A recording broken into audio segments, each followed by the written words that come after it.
أعوذ بالله من الشيطان الرجيم. براءة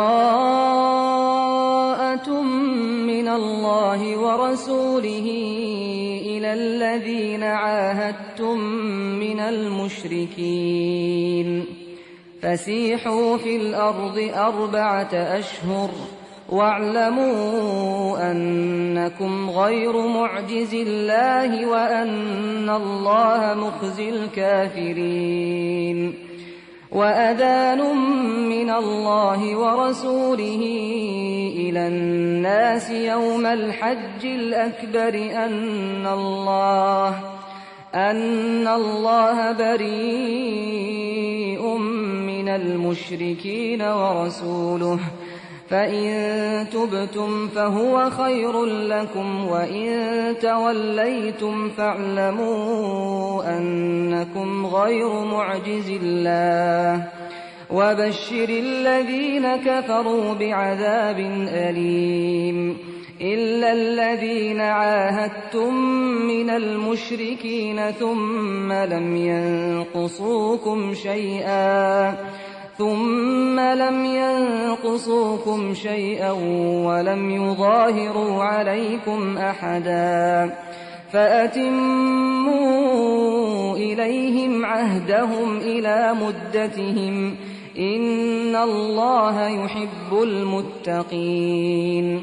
فإذا انسلخ الأشهر الحرم فاقتلوا المشركين حيث وجدتموهم وخذوهم واحصروهم واقعدوا لهم كل مرصد، فإن تابوا وأقاموا الصلاة وآتوا الزكاة فخلوا سبيلهم، إن الله غفور رحيم. وإن أحد من المشركين استجارك فأجره حتى يسمع كلام الله ثم أبلغه مأمنه، ذلك بأنهم قوم لا يعلمون. كيف يكون للمشركين عهد عند الله وعند رسوله إلا الذين عاهدتم عند المسجد الحرام، فما استقاموا لكم فاستقيموا لهم، إن الله يحب المتقين. كيف وإن يظهروا عليكم لا يرقبوا فيكم إلا ولا ذمة، يرضونكم بأفواههم وتأبى قلوبهم وأكثرهم فاسقون. اشتروا بآيات الله ثمنا قليلا فصدوا عن سبيله، إنهم ساء ما كانوا يعملون. لا يرقبون في مؤمن إلا ولا ذمة، وأولئك هم المعتدون. فإن تابوا وأقاموا الصلاة وآتوا الزكاة فإخوانكم في الدين، ونفصل الآيات لقوم يعلمون. وإن نكثوا أيمانهم من بعد عهدهم وطعنوا في دينكم فقاتلوا أئمة الكفر إنهم لا أيمان لهم لعلهم ينتهون. ألا تقاتلون قوما نكثوا أيمانهم وهموا بإخراج الرسول وهم بدؤوكم أول مرة، أتخشونهم؟ فالله أحق أن تخشوه إن كنتم مؤمنين. قاتلوهم يعذبهم الله بأيديكم ويخزهم وينصركم عليهم ويشف صدور قوم مؤمنين. ويذهب غيظ قلوبهم ويتوب الله على من يشاء والله عليم حكيم. أم حسبتم أن تتركوا ولما يعلم الله الذين جاهدوا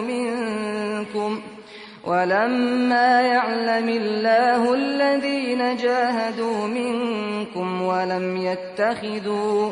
ولم يتخذوا من دون الله ولا رسوله ولا المؤمنين وليجة والله خبير بما تعملون. ما كان للمشركين أن يعمروا مساجد الله شاهدين على أنفسهم بالكفر أولئك حبطت أعمالهم وفي النار هم خالدون. إنما يعمر مساجد الله من آمن بالله واليوم الآخر وأقام الصلاة وآتى الزكاة ولم يخش إلا الله فعسى أولئك أن يكونوا من المهتدين. أجعلتم سقاية الحاج وعمارة المسجد الحرام كمن آمن بالله واليوم الآخر وجاهد في سبيل الله لا يستوون عند الله والله لا يهدي القوم الظالمين. الذين آمنوا وهاجروا وجاهدوا في سبيل الله بأموالهم وأنفسهم أعظم درجة عند الله وأولئك هم الفائزون. يبشرهم ربهم برحمة منه ورضوان وجنات لهم فيها نعيم مقيم خالدين فيها أبدا إن الله عنده أجر عظيم. يا أيها الذين آمنوا لا تتخذوا آباءكم وإخوانكم أولياء إن استحبوا الكفر على الإيمان ومن يتولهم منكم فأولئك هم الظالمون. قل إن كان آباؤكم وأبناؤكم وإخوانكم وأزواجكم وعشيرتكم وأموال اقترفتموها وتجارة تخشون كسادها ومساكن ترضونها أحب إليكم من الله ورسوله وجهاد في سبيله فتربصوا حتى يأتي الله بأمره والله لا يهدي القوم الفاسقين. لقد نصركم الله في مواطن كثيرة ويوم حنين إذ أعجبتكم كثرتكم فلم تغن عنكم شيئا وضاقت عليكم الأرض بما رحبت ثم وليتم مدبرين. ثم أنزل الله سكينته على رسوله وعلى المؤمنين وأنزل جنودا لم تروها وعذب الذين كفروا وذلك جزاء الكافرين. ثم يتوب الله من بعد ذلك على من يشاء والله غفور رحيم. يا أيها الذين آمنوا إنما المشركون نجس فلا يقربوا المسجد الحرام بعد عامهم هذا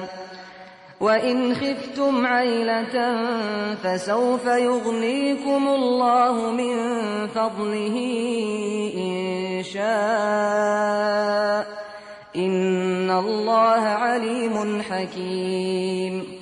قاتلوا الذين لا يؤمنون بالله ولا باليوم الآخر ولا يحرمون ما حرم الله ورسوله ولا يدينون دين الحق من الذين أوتوا الكتاب حتى يعطوا الجزية عن يد وهم صاغرون وقالت اليهود عزير ابن الله وقالت النصارى المسيح ابن الله ذلك قولهم بأفواههم يضاهئون قول الذين كفروا من قبل قاتلهم الله أنى يؤفكون اتخذوا أحبارهم ورهبانهم أربابا من دون الله والمسيح ابن مريم وما أمروا إلا ليعبدوا إلها واحدا لا إله إلا هو سبحانه عما يشركون يريدون أن يطفئوا نور الله بأفواههم ويأبى الله إلا أن يتم نوره ولو كره الكافرون هو الذي أرسل رسوله بالهدى ودين الحق ليظهره على الدين كله ولو كره المشركون يا أيها الذين آمنوا إن كثيرا من الأحبار والرهبان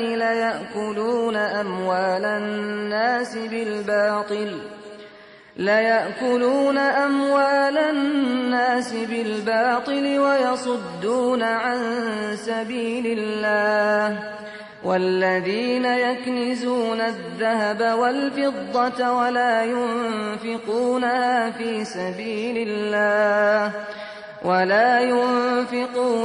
في سبيل الله فبشرهم بعذاب أليم يوم يحمى عليها في نار جهنم فتكوى بها جباههم وجنوبهم وظهورهم هذا ما كنزتم لأنفسكم فذوقوا ما كنتم تكنزون إن عدة الشهور عند الله 12 شهرا في كتاب الله يوم خلق السماوات والأرض منها 4 حرم ذلك الدين القيم فلا تظلموا فيهن أنفسكم وقاتلوا المشركين كافة كما يقاتلونكم كافة واعلموا أن الله مع المتقين إنما النسيء زيادة في الكفر يضل به الذين كفروا يحلونه عاما ويحرمونه عاما ليواطئوا عدة ما حرم الله فيحلوا ما حرم الله زين لهم سوء أعمالهم والله لا يهدي القوم الكافرين يا أيها الذين آمنوا ما لكم إذا قيل لكم انفروا في سبيل الله اثاقلتم إلى الأرض أرضيتم بالحياة الدنيا من الآخرة فما متاع الحياة الدنيا في الآخرة إلا قليل إلا تنفروا يعذبكم عذابا أليما ويستبدل قوما غيركم ولا تضروه شيئا والله على كل شيء قدير إلا تنصروه فقد نصره الله إذ أخرجه الذين كفروا ثاني اثنين إذ هما في الغار إذ يقول لصاحبه لا تحزن إن الله معنا فأنزل الله سكينته عليه وأيده بجنود لم تروها وجعل كلمة الذين كفروا السفلى وكلمة الله هي العليا والله عزيز حكيم انفروا خفافا وثقالا وجاهدوا بأموالكم وأنفسكم في سبيل الله ذلكم خير لكم إن كنتم تعلمون لو كان عرضا قريبا وسفرا قاصدا لاتبعوك ولكن بعدت عليهم الشقة وسيحلفون بالله لو استطعنا لخرجنا معكم يهلكون أنفسهم والله يعلم إنهم لكاذبون عفى الله عنك لم أذنت لهم حتى يتبين لك الذين صدقوا وتعلم الكاذبين لا يستأذنك الذين يؤمنون بالله واليوم الآخر أن يجاهدوا بأموالهم وأنفسهم والله عليم بالمتقين إنما يستأذنك الذين لا يؤمنون بالله واليوم الآخر وارتابت قلوبهم فهم في ريبهم يترددون ولو أرادوا الخروج لأعدوا له عدة ولكن كره الله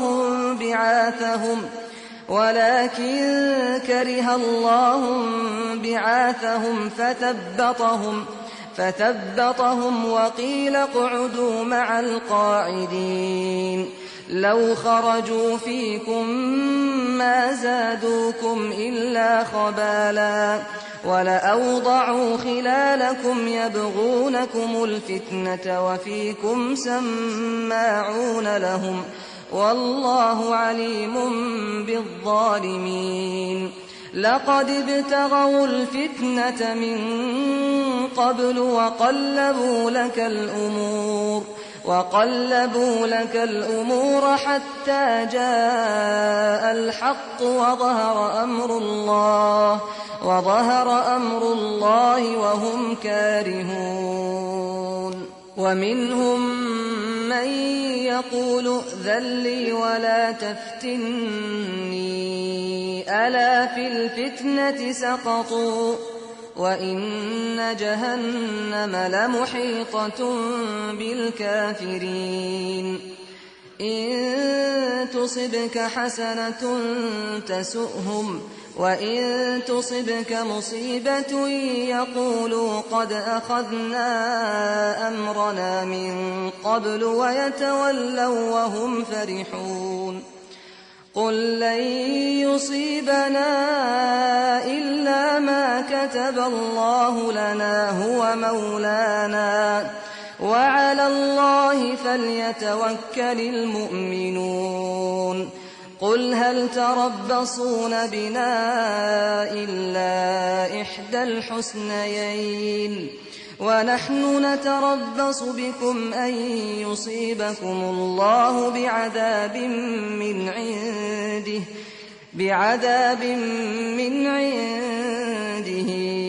أو بأيدينا فتربصوا إنا معكم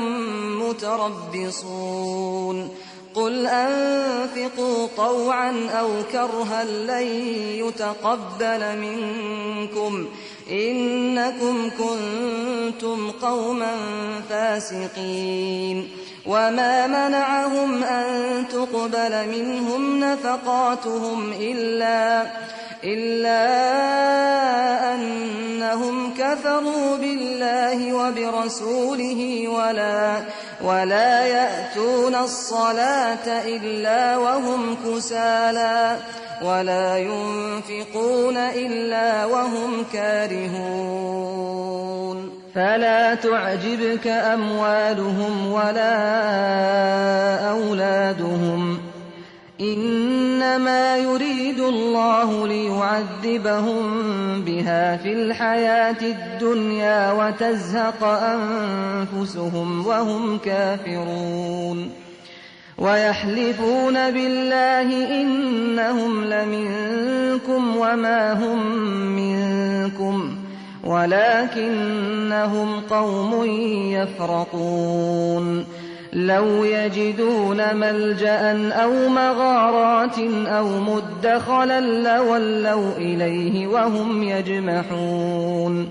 ومنهم من يلمزك في الصدقات فإن أعطوا منها رضوا وإن لم يعطوا منها إذا هم يسخطون ولو أنهم رضوا ما آتاهم الله ورسوله وقالوا حسبنا الله سيؤتينا الله من فضله ورسوله إنا إلى الله راغبون إنما الصدقات للفقراء والمساكين والعاملين عليها والمؤلفة قلوبهم وفي الرقاب والغارمين وفي سبيل الله وابن السبيل فريضة من الله والله عليم حكيم ومنهم الذين يؤذون النبي ويقولون هو أذن قل أذن خير لكم يؤمن بالله ويؤمن للمؤمنين ورحمة للذين آمنوا منكم والذين يؤذون رسول الله لهم عذاب أليم يحلفون بالله لكم ليرضوكم والله ورسوله أحق أن يرضوه إن كانوا مؤمنين ألم يعلموا أنه من يحادد الله ورسوله فأن له نار جهنم خالدا فيها ذلك الخزي العظيم يحذر المنافقون أن تنزل عليهم سورة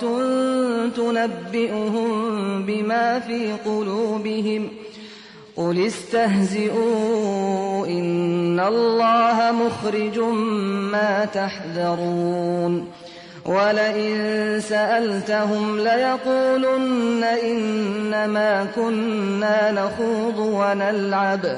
قل أبالله وآياته ورسوله كنتم تستهزئون لا تعتذروا قد كفرتم بعد إيمانكم إن نعف عن طائفة منكم نعذب نعذب طائفة بأنهم كانوا مجرمين. المنافقون والمنافقات بعضهم من بعض يأمرون بالمنكر وينهون عن المعروف ويقبضون أيديهم نسوا الله فنسيهم إن المنافقين هم الفاسقون. وعد الله المنافقين والمنافقات والكفار نار جهنم خالدين فيها هي حسبهم ولعنهم الله ولهم عذاب مقيم. كالذين من قبلكم كانوا أشد منكم قوة وأكثر أموالا وأولادا فاستمتعوا بخلاقهم فاستمتعتم بخلاقكم كما استمتع الذين من قبلكم بخلاقهم وخضتم كالذي خاضوا أولئك حبطت أعمالهم في الدنيا والآخرة وأولئك هم الخاسرون. ألم يأتهم نبأ الذين من قبلهم قوم نوح وعاد وثمود وقوم إبراهيم وأصحاب مدين والمؤتفكات أتتهم رسلهم بالبينات فما كان الله ليظلمهم ولكن كانوا أنفسهم يظلمون. والمؤمنون والمؤمنات بعضهم أولياء بعض يأمرون بالمعروف وينهون عن المنكر ويقيمون الصلاة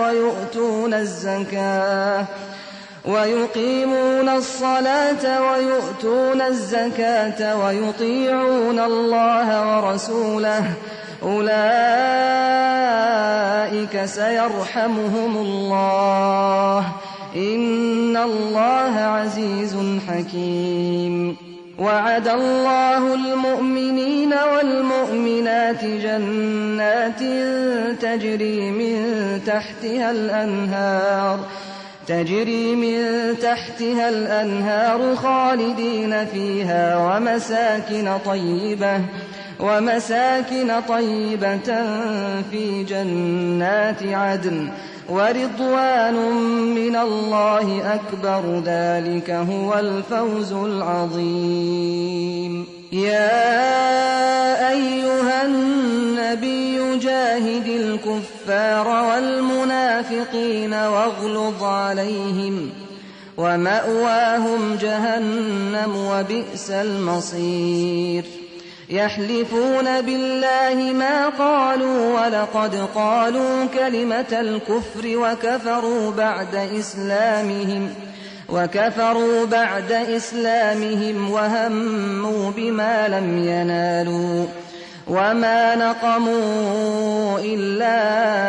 أن أغناهم الله ورسوله من فضله فإن يتوبوا يك خيرا لهم وإن يتولوا يعذبهم الله عذابا أليما في الدنيا والآخرة وما لهم في الأرض من ولي ولا نصير. ومنهم من عاهد الله لئن آتانا من فضله لنصدقن ولنكونن من الصالحين فلما آتاهم من فضله بخلوا به وتولوا وهم معرضون فأعقبهم نفاقا في قلوبهم إلى يوم يلقونه بما أخلفوا الله ما وعدوه وبما كانوا يكذبون ألم يعلموا أن الله يعلم سرهم ونجواهم وأن الله علام الغيوب الذين يلمزون المطوعين من المؤمنين في الصدقات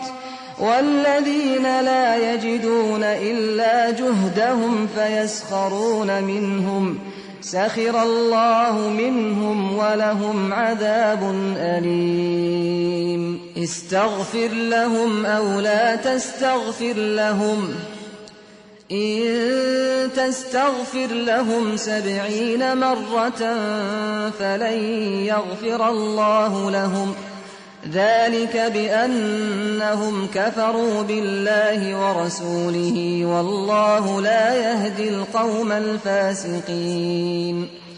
فرح المخلفون بمقعدهم خلاف رسول الله وكرهوا أن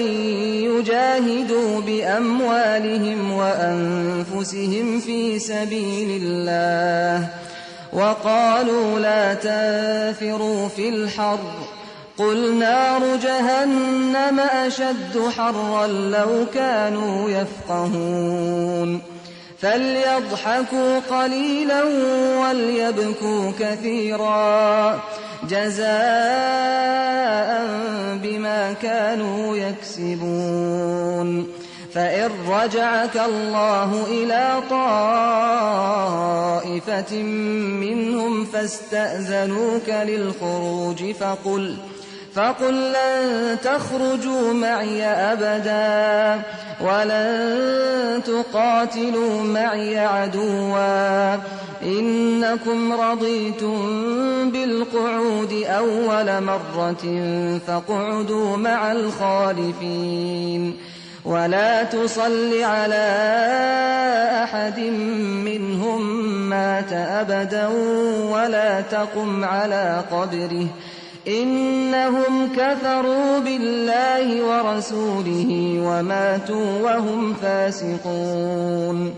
ولا تعجبك أموالهم وأولادهم إنما يريد الله أن يعذبهم بها في الدنيا وتزهق أنفسهم وهم كافرون وإذا أنزلت سورة أن آمنوا بالله وجاهدوا مع رسوله استأذنك أولو الطول منهم وقالوا ذرنا نكن مع القاعدين رضوا بأن يكونوا مع الخوالف وطبع على قلوبهم فهم لا يفقهون لكن الرسول والذين آمنوا معه جاهدوا بأموالهم وأنفسهم وأولئك لهم الخيرات وأولئك هم المفلحون أعد الله لهم جنات تجري من تحتها الأنهار خالدين فيها ذلك الفوز العظيم وجاء المعذرون من الأعراب ليؤذن لهم وقعد الذين كذبوا الله ورسوله سيصيب الذين كفروا منهم عذاب أليم ليس على الضعفاء ولا على المرضى ولا على الذين لا يجدون ما ينفقون حرج إذا نصحوا لله ورسوله ما على المحسنين من سبيل والله غفور رحيم ولا على الذين إذا ما أتوك لتحملهم قلت لا أجد ما أحملكم عليه تولوا وأعينهم تفيض من الدمع حزنا ألا يجدوا ما ينفقون إنما السبيل على الذين يستأذنونك وهم أغنياء رضوا بأن يكونوا مع الخوالف وطبع الله على قلوبهم فهم لا يعلمون يعتذرون إليكم إذا رجعتم إليهم قل لا تعتذروا لن نؤمن لكم قد نبأنا الله من أخباركم وسيرى الله عملكم ورسوله ثم تردون إلى عالم الغيب والشهادة فينبئكم بما كنتم تعملون سيحلفون بالله لكم إذا انقلبتم إليهم لتعرضوا عنهم فأعرضوا عنهم إنهم رجس ومأواهم جهنم جزاء بما كانوا يكسبون يحلفون لكم لترضوا عنهم فإن ترضوا عنهم فإن الله لا يرضى عن القوم الفاسقين الأعراب أشد كفرا ونفاقا وأجدر ألا يعلموا حدود ما أنزل الله على رسوله والله عليم حكيم ومن الأعراب من يتخذ ما ينفق مغرما ويتربص بكم الدوائر عليهم دائرة السوء والله سميع عليم ومن الأعراب من يؤمن بالله واليوم الآخر ويتخذ ما ينفق قربات عند الله وصلوات الرسول ألا إنها قربة لهم سيدخلهم الله في رحمته إن الله غفور رحيم والسابقون الأولون من المهاجرين والأنصار والذين اتبعوهم بإحسان رضي الله عنهم ورضوا عنه وأعد لهم جنات تجري تحتها الأنهار خالدين فيها أبدا ذلك الفوز العظيم وممن حولكم من الأعراب منافقون ومن أهل المدينة مردوا على النفاق لا تعلمهم نحن نعلمهم سنعذبهم مرتين ثم يردون إلى عذاب عظيم وآخرون اعترفوا بذنوبهم خلطوا عملا صالحا وآخر سيئا عسى الله أن يتوب عليهم إن الله غفور رحيم خذ من أموالهم صدقة تطهرهم وتزكيهم بها وصل عليهم إن صلاتك سكن لهم والله سميع عليم ألم يعلموا أن الله هو يقبل التوبة عن عباده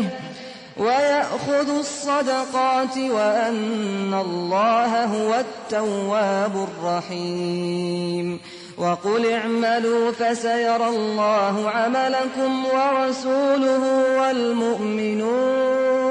وستردون إلى عالم الغيب والشهادة فينبئكم بما كنتم تعملون وآخرون مرجون لأمر الله إما يعذبهم وإما يتوب عليهم والله عليم حكيم والذين اتخذوا مسجدا ضرارا وكفرا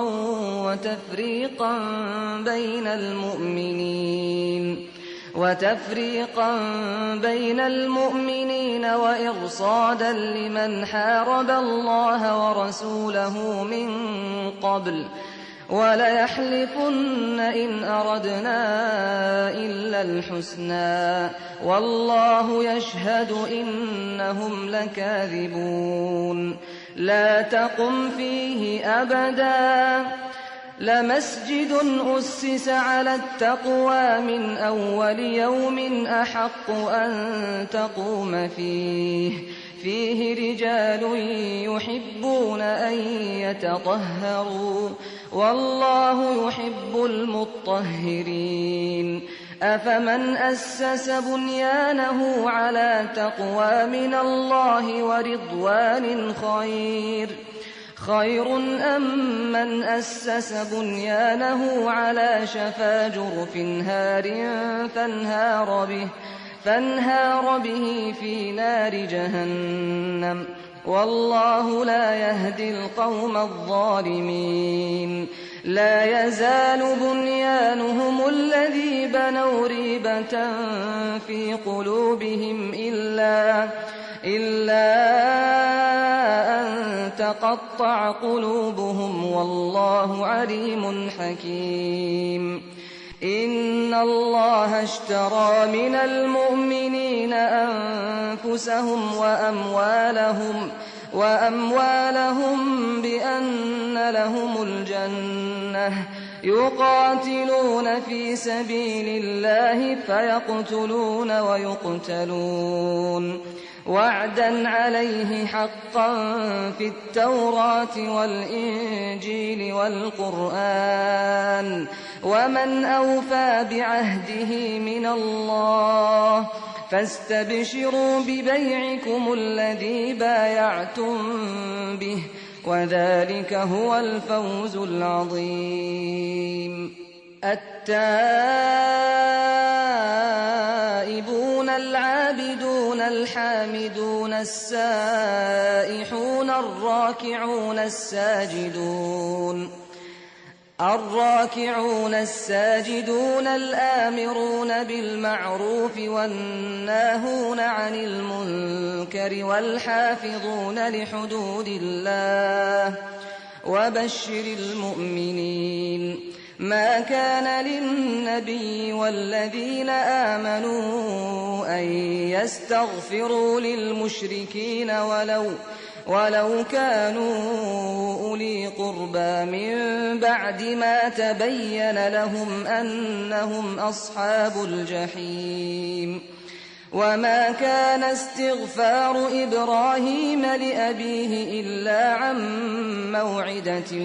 وعدها إياه فلما تبين له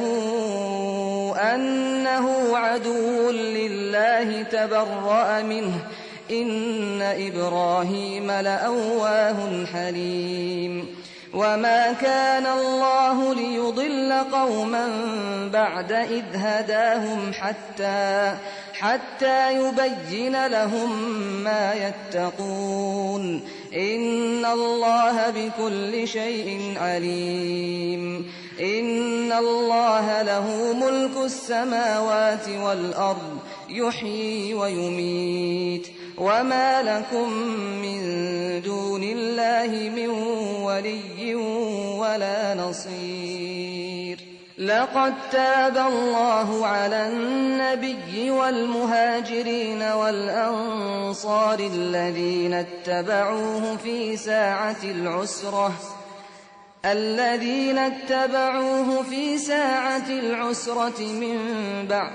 من بعد ما كاد يزيغ قلوب فريق منهم ثم تاب عليهم إنه بهم رءوف رحيم وعلى الثلاثة الذين خلفوا حتى إذا ضاقت عليهم الأرض ضاقت عليهم الأرض بما رحبت وضاقت عليهم أنفسهم وظنوا أن لا ملجأ من الله إلا إليه ثم تاب عليهم ليتوبوا إن الله هو التواب الرحيم يا أيها الذين آمنوا اتقوا الله وكونوا مع الصادقين ما كان لأهل المدينة ومن حولهم من الأعراب أن يتخلفوا عن رسول الله ولا يرغبوا بأنفسهم عن نفسه ذلك بأنهم لا يصيبهم ظمأ ولا نصب ولا مخمصة في سبيل الله ولا يطؤون موطئا يغيظ الكفار ولا ينالون من عدو نيلا إلا كتب لهم به عمل صالح إن الله لا يضيع أجر المحسنين ولا ينفقون نفقة صغيرة ولا كبيرة ولا يقطعون واديا إلا كتب لهم ليجزيهم الله أحسن ما كانوا يعملون وما كان المؤمنون لينفروا كافة فلولا نفر من كل فرقة منهم طائفة ليتفقهوا في الدين ولينذروا قومهم